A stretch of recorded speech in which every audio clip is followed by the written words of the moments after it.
Leo Gallo in the house, Agape House Band. Give them all some love, please.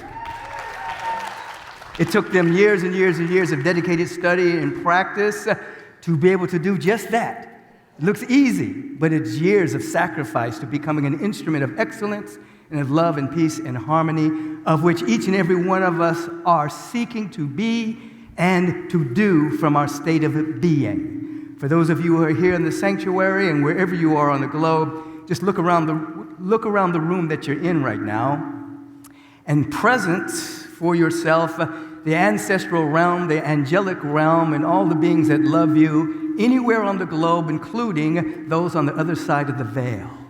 Just presence them in the room right now.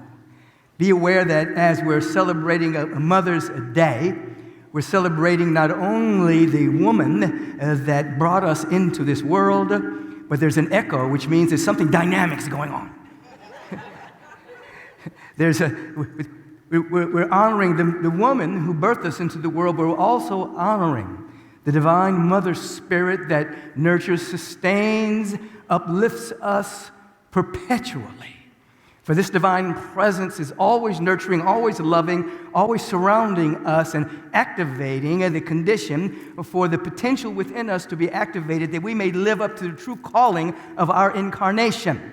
That when we took this incarnation, we brought with us everything necessary for the fulfillment of the spiritual idea called our life.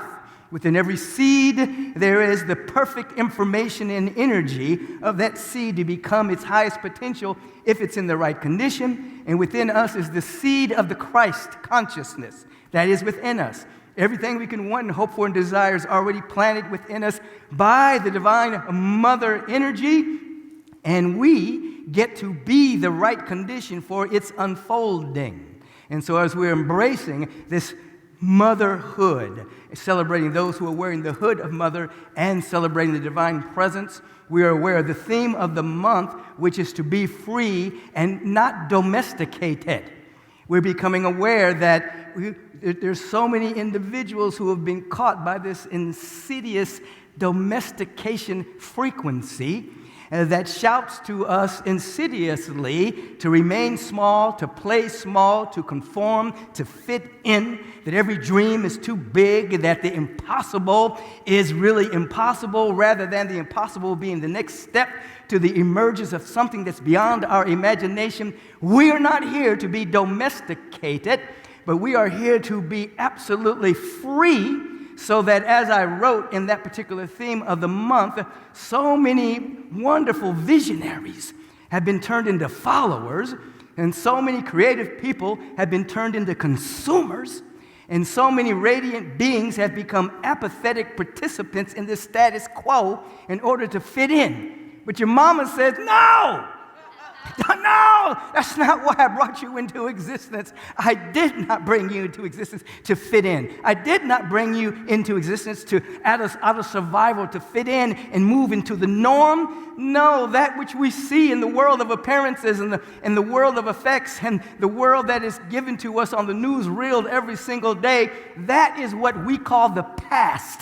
That is not real. It is the past. Why do I say that? Because each and every one of you already know that which you can see with your eyes was first a thought before it became the condensation of that thought into an experience. So what you're looking at with your eyes is always the past. So people are walking through the past trying to eke out happiness and joy, but you did not come to be domesticated by what you can see. You came to bring something new from the depth of your being to change the status quo, so that which appears to be normal, that which appears to be the status quo, begins to be shape-shift by you shape-shifting yourself. Are you picking up what I'm putting down? So it is in this consciousness of being free from domestication, which of course is why you pray. You're not praying just for comfort. You're praying to be free. You're not meditating just to be calm. That's a beautiful thing, but you're meditating to wake up to your glorious nature so that you become a fiery expression of infinite potential on this planet. So when we hear the topic of thought for food, your sacred stories, we're aware, of course, We need a physical food and nutrition to build the body temple, but this living masterpiece of a body temple is constantly remaking itself over and over and over again. And so it is made up not just of the food that you're eating, but it's made up of the thoughts and the thought forms that you are replicating in your mind. And so your body right now is being made up of the stories you tell yourself.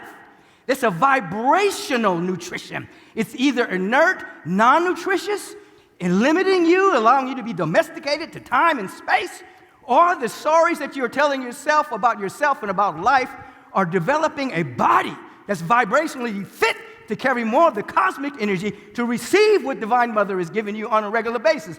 So you have to examine yourself on a regular basis and say in substance, what am I making my body of right now? What story am I telling myself? Is it a story of a complaint? Is it a story of woe is me? Is it a story of the past that I just keep putting on repeat over and over and over again? What story am I telling myself? And begin to reframe the particular story and begin to tell a sacred story about how you got over. Begin to tell yourself the story that every tombstone is a stepping stone to a greater expression of life. Begin to tell yourself a sacred story that regardless of what it looks like, all of my needs are met, and there is a divine energy seeking to express through me. You begin to tell yourself a sacred story, and the vibration of that thought for food will remake your body at a higher and higher frequency. I'm talking about, yes, your physical body, your emotional body, your mental body, your astral body, all of your subtle bodies will begin to remake and reform themselves after the celestial body that's untouched by time and space. And so you have to say to yourself, what am I making my body out of this moment? Every word that comes out of your mouth, you see, is speaking something into existence. And so when you hear that, you can then segue into the statement that I want the mind in me that was in Christ Jesus, who being in the form of God, Reverend Joanne, thought it not robbery to be equal with God. We hear that vibrational frequency, and we can hear our real self. We can hear our ideal self. We can hear our Christ self. We can hear the universal mind speaking to the surface mind. And in the saying to the surface mind, if you lose your life for my sake, if you try to save your little self, you'll lose everything.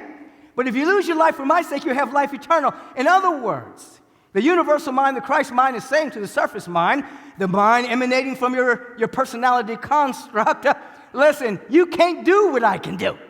You're trying to live your life from the surface mind, from the little perception of your intellect and what you think you know and the skills that you have. But there's so much more for you to live from. If you try to save your little opinions, points of view, you try to save your little perceptions and navigate life through that, you'll lose. But if you lose that for my sake, you will have more life than you could possibly even imagine. This is saying in substance that there are things going on right now in your body temple that your surface mind has nothing to do with. In order for you to see a color with your eyes, there's so many systems that have to go into place that reflect in your neural pathway, in your ocular pathway, to see the yellow color, the yellow purple, but you don't have anything to do with that. You can't wake up and say, well, I'm going to change this, I'm going to shift this around, and then, whoop, there's yellow. No. It happens on a subconscious level. There's so many things that your surface mind can't do. And so if you try to save your little perception, save your little mind, you'll lose everything. But if you yield and surrender to the vast presence of God, the love intelligence that governs the universe, the mother, father presence that is everywhere, there will be an utter yielding. Your practice will be to share on a regular basis to yourself sacred stories. Go through your life and remember all the times that your back was against the wall and you didn't know how you were going to get out of whatever mess you got yourself into. But incrementally or suddenly, something emerged. There was an utter yielding. There was a prayer, an answered prayer. There was an inner feeling tone, and lo and behold, that which was necessary at that particular time in human experience revealed itself, and you couldn't have made that happen, but you made that welcome through some kind of inner surrender. If you begin to tell yourself sacred stories of your own heroine or hero's journey, and that will become the absolutely vibrational food for the body, temple, the mental body, the emotional body, and all the subtle bodies, and you will keep remaking your body, not out of fear, doubt, worry, not out of conformity, not out of status quo-ism, not out of being domesticated by time and space, but you'll begin to continue to make your body over and over again, and you will begin to understand that you are the light that lights up every individual that comes to the planet, the same light that was found in Christ Jesus. You are a luminous being, but you may have darkened your perception by limiting yourself through conformity. Say this out loud. There is no dream too big for me. I'm willing to dream big. I'm willing to live big. I'm willing to release life energy through me. In honor of my mother, physical and spiritual, I birth myself into the great next version of excellence. And then perhaps you'll begin to notice historically so many powerful women that were not domesticated.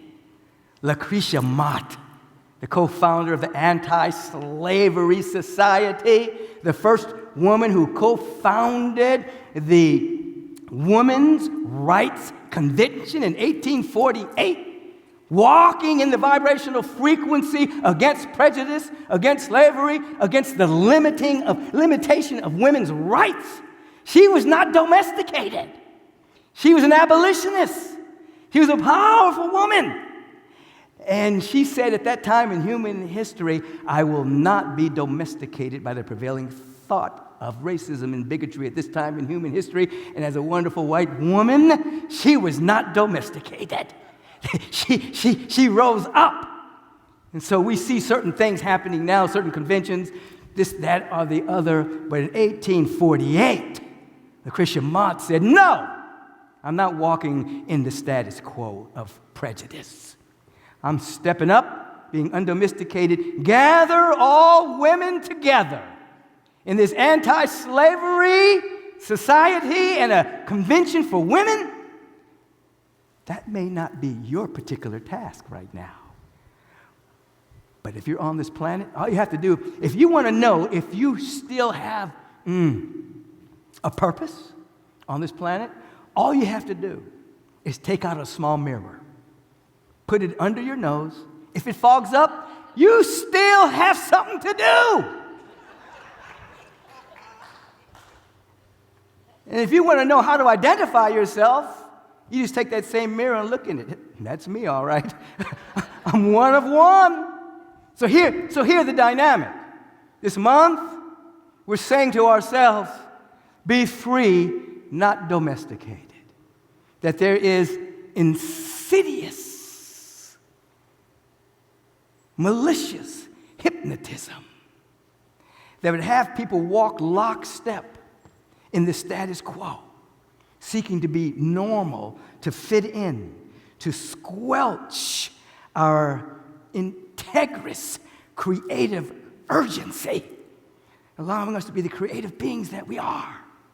And we're saying this month, in substance, we will not be domesticated. We would not try to fit ourselves into a small paradigm and a small point of view. We will not consume more than we create.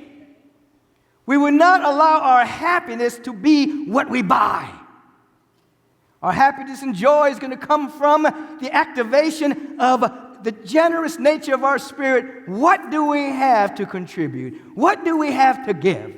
What do we have to be to create while we are here? And that's where the permanent bliss and ecstasy comes from. As I look at you here, and I look at all those people tuning in, you are my dream come true. You're my dream come true. You are my dream come true. When I get to wake up and see all of these beings that are being touched by the Spirit of God. I was thinking that this week because as I came back from Costa Rica, I had the privilege of officiating Reverend Kim Stanwood Terranova and David's wedding. And so as soon as I came back to the States, I hit the ground running. I had a Zoom call, I had a class, I had two speaking engagements, then another speaking engagement. I had a wedding I did yesterday, and it was a lot going on. And I said, oh, I got to speak tomorrow too. And I said, woo, this is a lot. And then I said, this is what I get to do with my life. This is what, it wasn't like, oh my God, I got to go do another. What? How did that get on my calendar? I had two speaking engagements on the same day. How did that happen? No, none of that. Guess what I get to do? You're my dream come true. Somebody to listen to what I'm listening to. And then to take it and to find one level of practice. Your practice today, thought for food. You have heard food for thought. But today you're hearing thought for food. Your thought, your thinking, your stories, you see it as the food that is creating your new body, your body of light, your celestial body, your rainbow body. So every time you catch yourself thinking or speaking, just ask yourself, what kind of body am I building out of this? Is this an empty calorie? Is this a bunch of sugar? Is this a bunch of stuff that's not going to be good for me? Or am I speaking truth? Oh, Divine Mother's got me. Life is magnificent. Everything I could want and hope for and desire is surging through me right now. I may not be able to see it with my physical eyes, but I see it and feel it with my intuition. I call it forth. I've got a story to tell. And that story is I was birthed from a divine and perfect spiritual idea. That story is my life is divine. That story is everything I can want, hope for, and desire. I've got it. I just got to set it free. I got to domesticate my mind. I've got to stand up and say, oh my God, I am depending totally on the presence of God first and foremost, and then yielding to that. I blame nobody for anything. I forgive everybody, that I may stand free and unencumbered in the sunlight. And you can only see a shadow if you are not facing the sun. Face it, the shadows will be all behind you. Woo! Life is magnificent, my dream come true. Life is beautiful. And so we in this precise moment, think about your mother. And some of you have different stories about your mother. Some should say, oh my God, my mom was so cool, she was so conscious, she was so awake. And some of you might say, she gave me birth, but she wasn't that conscious. Doesn't matter. She gave you an entry into this world. And so you give thanks for any aspect of mom, realizing they did the best that they could to reflect the Divine Mother. And now what you get to do, you get to go directly to Divine Mother. You go directly to Divine Mother. This divine, nurturing, loving, embracing presence that never leaves us, never forsakes us. Every mother carries a vision of great possibility for their sons and daughters.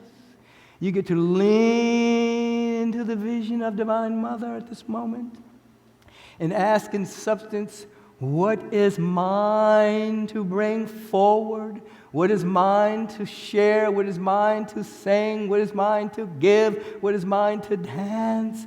You can begin to ask that question and then begin to tell yourself a sacred story about not only how you got over, how you're existing at this precise moment when there's probably moments when you thought you wouldn't exist. And then tell yourself a story, a visionary story. Something like, oh, my life is just beginning. Something like, all the resources I need, I've got them inside. They're now showing up. I'm speaking it into existence. My body is being made new from the sacred stories I'm now telling.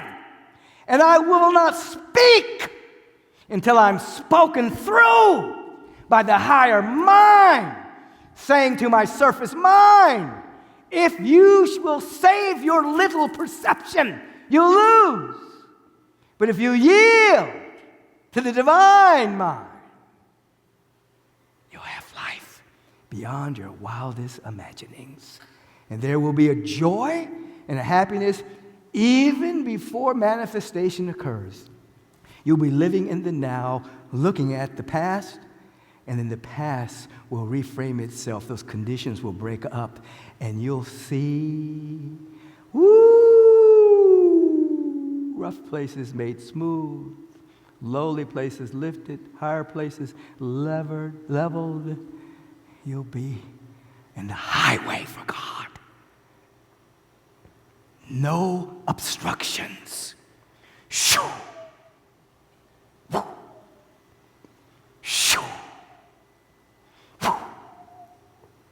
Will you be made whole? Yes. Say it, I am made whole. I'm willing to be whole now. Wellness is intrinsic to me right now. I receive the blessings of Divine Holy Mother on this Mother's Day in every way. Oh, it is just feel that. Just feel that. And let us also not only bless our mother that brought us into this world, let's bless anyone on the planet that has ever mothered us. In times when your mother may not have been there because maybe she passed over early, or she wasn't quite in the right mind at a particular moment emotionally. But we give thanks for all the mothers, aunties, grandmothers, friends that served as mother energy. So we don't look at lack and what might not have been there. We look at all that was there. We give thanks for, and we tell this sacred story. Oh, I had all my needs met.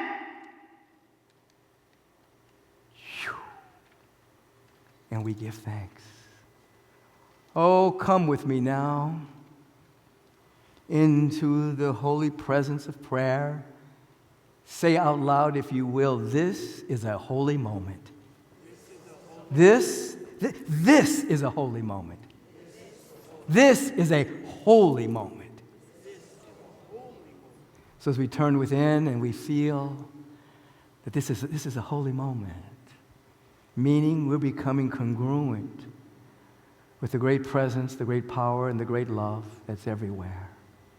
We're extracting our attention from conditions and circumstances, as hard as they may appear to be and as intractable as they may appear to be. We turn away from the conditions for a moment, and in this moment we give something so powerful that it changes everything. We give thanks. We give thanks. Perhaps we hear Yeshua ben Joseph saying, I'm so grateful I give thanks that thou hearest me always. Meaning, I'm giving thanks that the vibration of gratitude is being matched by the universal law, and more than I can imagine is now emerging. Lazarus, come on forward, bro. Come on up! In this moment of thanksgiving, there becomes a recognition of a presence and a power and a love that is so strong. It allows us to see through appearances to possibilities and potential being activated, and allows us to segue right into the feeling tone of oneness with the presence. Oh, we're bumping into oneness. Oh my God, this is not blaspheming God. This is having the mind in Christ Jesus, who being the form of God, thought it not robbery to be equal with God. We're one with God. The wave is at one with the ocean. We are at one with the oceanic presence. And from this consciousness of oneness, oh, the very word that's being spoken It's a vibrational frequency of wholeness, wellness, well-being, harmonizing prosperity and abundance. Joy! Dare I say bliss and ecstasy. Ecstatic joy. Ecstatic joy. Ecstatic joy. Say out loud if you will, I am willing. I am ready. I am prepared. I am available to more joy than I've ever experienced. More joy. More wholeness than I've ever realized. More prosperity than I've ever dared to imagine. Right action is happening through me now. Right action. Oh my God, how great thou art. How great. How infinite, how divine, how magnificent is thy holy, holy name. Thy holy, holy nature. In me, as me, in me, as we. Oh, with every breath we take, we're becoming more and more undomesticated. Our joy is not coming from consumption. It's coming from creativity, generosity, loving. Oh, we drank the tea of generosity. We drank the tea.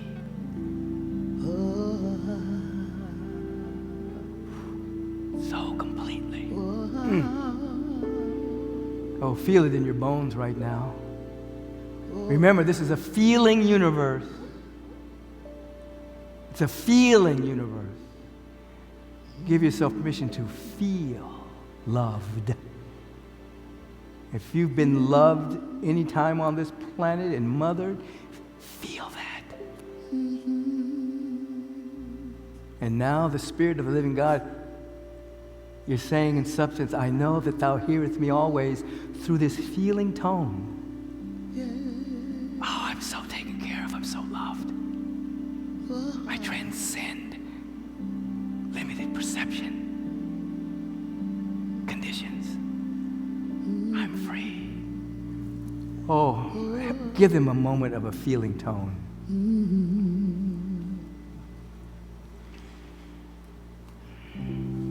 I was young, but I recall Mother's song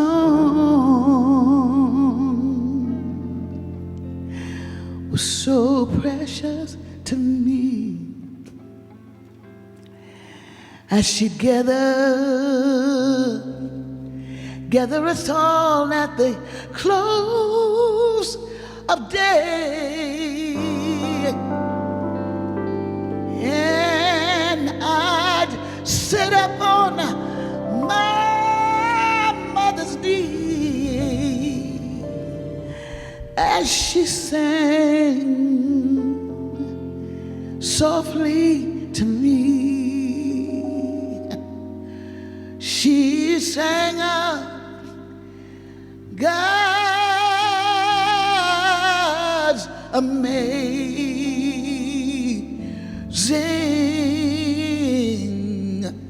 grace. Amazing grace, how sweet the sound, oh, that saves and sets me free, free. I once was lost, oh, but now I'm found. I was blind, oh, but now I see. Oh, feel that amazing grace surrounding you right now and become an instrument for prayer for members of our community who are making themselves available to the great power, the great presence, and the great love emanating through each and every one of us and through this prayer moment.